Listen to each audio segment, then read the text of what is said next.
take Weber and maybe Yo to the side lanes and look for a more 1-3-1 orientated approach while Brand. And now, who will be the finalists? Will DKG get there, or will Team Secret turn it around once again? And immediately, the bait, the fish, the stomps, everything in the mid, the prowess of the junglers just trying to help out, soak up that little bit of XP.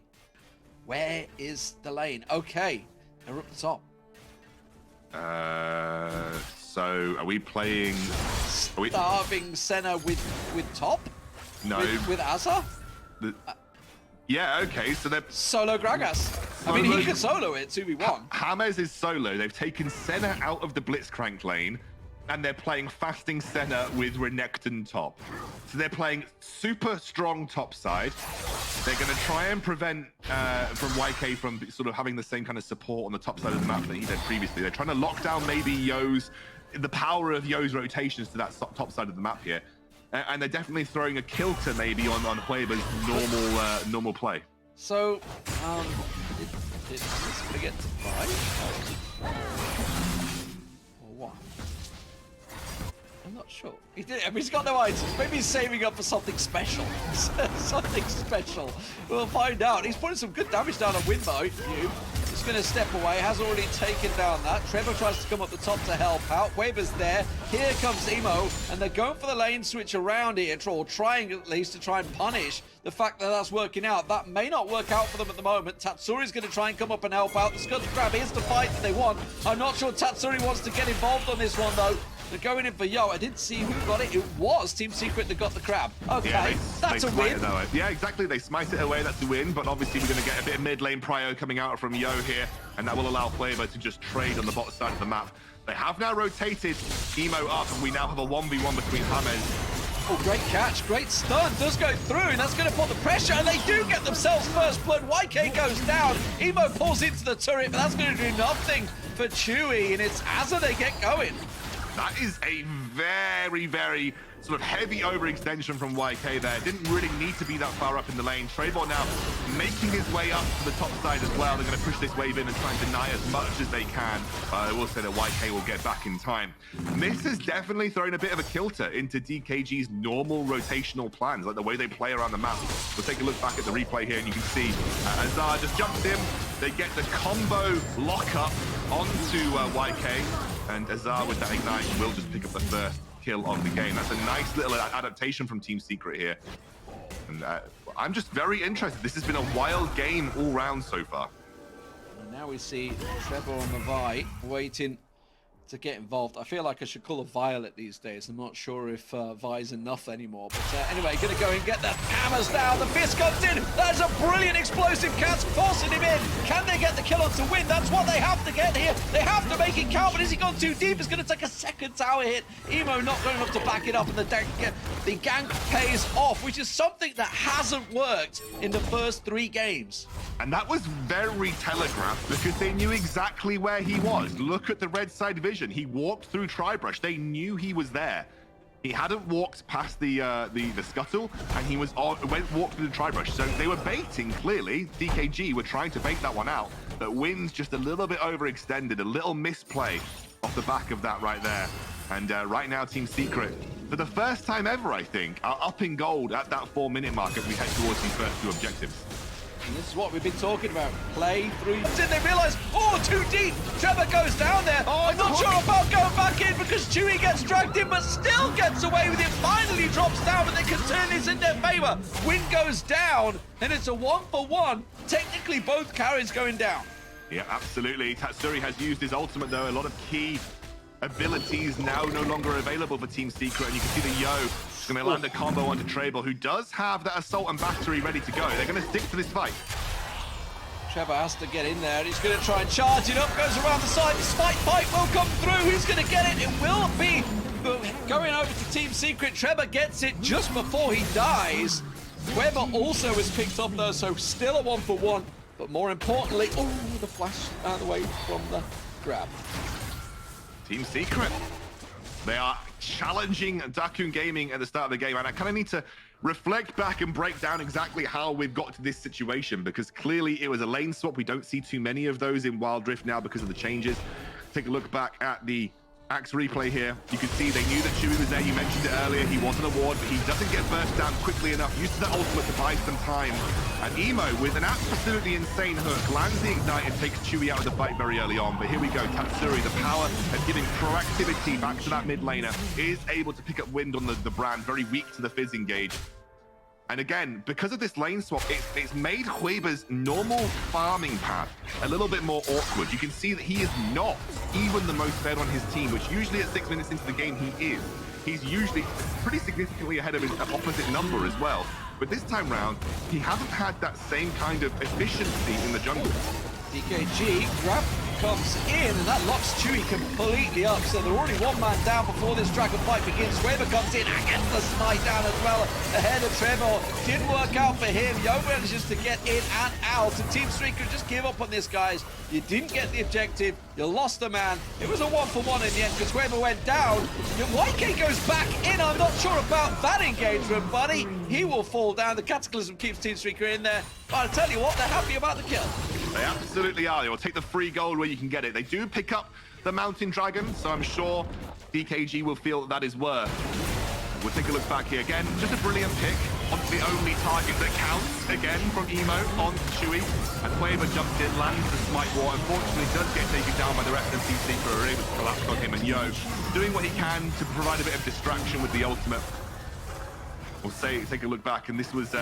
overall, again, I'm really praising Team Secret for the way they've kind of put Hueba on the back foot a little bit here. He has kind of accelerated his gold ever so slightly. He's managed to clear up that topside jungle and picked up a load more resources. But THANKYOU at 3-0-1 in this Fizz. Man, it's like we knew this was going to happen. It's like when we gave THANKYOU something where he can actually make plays. He actually makes plays, and that's a great start for THANKYOU here. He's working towards that Lich Bane second item as well. Once that's finished up, very powerful two-item combo in the Fizz, which is going to make life pretty difficult for both Hueba, Yo, and Wind. Oh, Hammer's getting pulled in. Should be able to slide himself out of there. Emo trying to make these plays, trying to get it working, but at the moment, not quite as successful. Talking about mid laners, obviously Yo on the other side on the Zed, as he was successful in game 1, is doing a great job once again in game 2, the highest gold earner at the moment in the game. And as you mentioned about Hueba, we've got to keep an eye on him because obviously ordinarily we would see him giving all this gold in this soak. Meanwhile down the Dragon Lane, it's going to be DKG taking the first turret of the game. Pretty much uncontested. I'll tell you what, someone's going to contest it because they're going to keep pushing. They're going to keep trying to push on this top lane, but this is going to cost them a tier 2 turret. And Team Secret, they have to play the objective game, not get caught in this bloodlust. Oh, they went for it. The assault and battery onto Hueba there. They saw blood in the water. But I think now with the Rift Tower, they may even be able to punish and go for the tier 1 mid lane. I tell you what, they're going to back. I was going to say, I think they could have kept going. I think they could have kept going, but they are going to back and respect it. They know that they're going to get the Rift Herald here. It should slam down onto that turret. It will take it down, and it will finish things off. So Team Secret equal things out to 2-2, but I'm not too sure. Losing that tier 2 turret, not worth, I don't think, still. Mid lane tier 1 is a really big bounty to take in sort of response, though. So I will say that opens up the map pretty heavily. However, the setup now for the Rift Herald is much better. And that might be the second Rift Herald of the game here secured for DKG. Trevor going in first. He's a little too late to the party, and now DKG going to try and turn this one down. Good Fist goes down, the knockup's there, and now this is going to be DKG turning it back in their favor. Trevor goes down, THANKYOU gets the focus. Yo's going to get him down. That's a 3-for-1 so far. Weber the only man to fall. They also got the Rift Herald, which they can throw down straight away in the mid here, and that's a real problem. Just as Team Secret, they got the game in their hands and they let it slip like that. I feel like they just had to say, okay, we got stopped on the back there. We didn't have the setup for the Rift Herald. We didn't need to go for it. We take a look back at that fight and you can see Emo just hovering in that pixel brush. Trevor walks straight into the fight. Yo there immediately with the ultimate to force him out. You can see he has to charge away from the engage rather than into it. Great use of the counter-strike there from Hueba to kind of dodge the majority of the damage in that team fight. And THANKYOU, the only real threat, he does get cleaned up by Yo. And once THANKYOU's down, that's a lot of the power in these team fights kind of limited immediately. And of course, they were all grouped up for Brand. Wind got huge damage off in that team fight, and he has been relatively under the radar so far for DKG. So it was a good little response for him in that team fight too. a very, very important team fight coming up. Ocean Drake Spore, this could be Team Secret's tournament careers here as they try and go for it. James was the focus. Trevor goes in deep at the moment. They are caught 4 man in a cataclysm. They've got to get the damage down. It's now or never for Team Secret. They do manage to get one locked up. The stasis comes out. Is it going to be enough? James is teetering. He's not sure. He doesn't feel like committing, and the rest of DKG are on the cleanup duty now as Yo comes through unstoppable once again. And Team Secret wither away, and I feel that may be the pivotal fight that costs them this tournament. Yeah, DKG just again so precise, peel back so nicely around Flavor. You can see the entire team collapse around him on that fight. Yo was not even in the fight. He was playing side lane pressure, being the guy with the most gold in the game right now. But by the time he joins, he gets a full combo off on 4 members of Team Secret, just delivering a boatload of damage. He's now 3 items, by the way, with the Seralda's Grudge just finished up. Excellent, excellent play from DKG to buy enough time for Yo to make his way into that fight too. And again, you have 5 man stacked on top of each other versus a brand. That is a recipe for disaster. And I think as well, Team Secret paid the price on that. Absolutely. It's definitely a different game for Win. There's no doubt about it. Obviously, I don't know how often he's got to play Brand in the bot lane there, or the Dragon lane. Or actually, I don't really know, because he was kind of like here, there. It was in the Baron lane, the Dragon lane. I'm not too sure what lane he chose in the end. But either way, Team Secret, well, they are chasing it a little bit here. Trevor, oh no! Just about dodges away from the Rocky Grab there. And don't re-engage, guys. I'm not too sure this is the right choice. You have 0 ward coverage. They've got to realize the bush is there, but look at Weber. That's the danger of Jax. He could just hammer down those turrets. And now they have to respect it. They have to back away. They've got really 0 vision out there. No, I understand what Team Secret were trying to do. They were trying to say, well, look, we can't stop him getting the tower, so we're trying to get mid lane prio so that we can maybe get a setup on the mid lane tier 2. But DKG with the brand, that's a long-range fish attempt there from Team Secret, and that, to me, shows where they are mentally in the game. They feel like they have to make these kind of like 1 in 10 chance plays to kind of force some kind of small skirmish that can work in their favor, because right now the side lanes are becoming untenable for them. They can't deal with this 12k Jax and this 12k gold Zed either. And so they have to kind of go for these crazy team fight engages, using Tatsuri as the engage tool to potentially try and find their way back in. But right now, Weber and Yo, they're in a prime position to carry themselves through to the finals. Yeah, Trevor just stood on top of a ward. It's that dangerous moment. It's the rocket grab about to come through. Is he going to step forward? Trevor, if you go down here, it is a Baron, no doubt about it, for DKG. They're just tracking him. They're tracking him into another ward. The rocket grab comes through. It doesn't matter. They're just going to commit. He can't get out of this one. He goes down. And that will be a Baron, almost certainly for DKG. Or at least they're going to set up the bait for it as well. You can see Weber has made his way to the top side of the map here. Again, mid lane prio is the name of the game for Team Secret. They're desperately trying to get something out of a rough situation. I feel for Trevor. I don't think he could have done anything other than this, but you can see the rest of Team Secret know this is a fight they have to take. James trying to get involved. Is he going to be able to get anything out of this one? Explosive Cask is still available. Has to use it now. Tries to disperse them. Flashes away. Tries to dash away. He has separated DKG very well, but it doesn't matter, and they could just chase him down so easily. And that will be a Baron for DKG. Why do they stick to it? They've got to respect this, and they're going to respond. They're going to go for this mid lane tower push. They should get around in time. Oh no! Team Secret couldn't pick it up. Do you know what? Credit to Team Secret. They are trying to get themselves out of these rough situations. The mid lane prio name of the game again. They're saying, well, you go for Baron. Baron? Yeah, you go for Baron. We're going to take your inhibitor tower, but they're going to go straight onto Azar here. Ooh, I tell you what, he took him low. Azar trying to work it round onto Yo there. Yo was taken very low, and in comes Tatsuri. Might be able to turn it round, and I think he realized there's a lot of damage coming out of that crocodile. Yeah. Again, not a great one to go for as a Zed. It's not your prime target, especially because he's got the stasis enchant picked up as well. And also you can immediately sort of like point and tap stun the Zed as he pops out of his ultimate. So it's always a rough one as a Zed to try and take down a Renekton, especially when the Renekton's got 11k gold.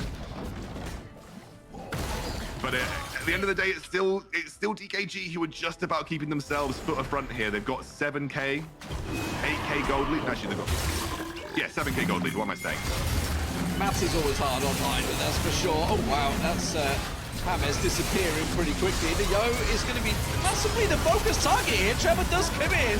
Can he get him down? Yes, he can. So at the moment, it's a 1 for 2. But look at Weber. Weber just absolutely mashing buttons right now. Doesn't need to do too much there. Thumbs will be working wonders. Joey goes down. And that is going to be all that's left. Azza, the one man up River. And Weber, I tell you what, they might be able to just run straight through. 20-second death time assist could be game. It could be. At least it's, at the very least, an inhibitor tower. Azar needs to be careful not to give his life away here. He's the only thing standing between Team Secret and being knocked out of the tournament. Azar going to get focused. He's going to get locked down, and that should be the Nexus. It's going to be GG DKG as they go through to the finals. China, #1, delivers over Southeast Asia, and they have looked phenomenal throughout this entire tournament. They look the better team in almost all of their games. You've got to remember that the early game A, B, C, D, cover G, the single score.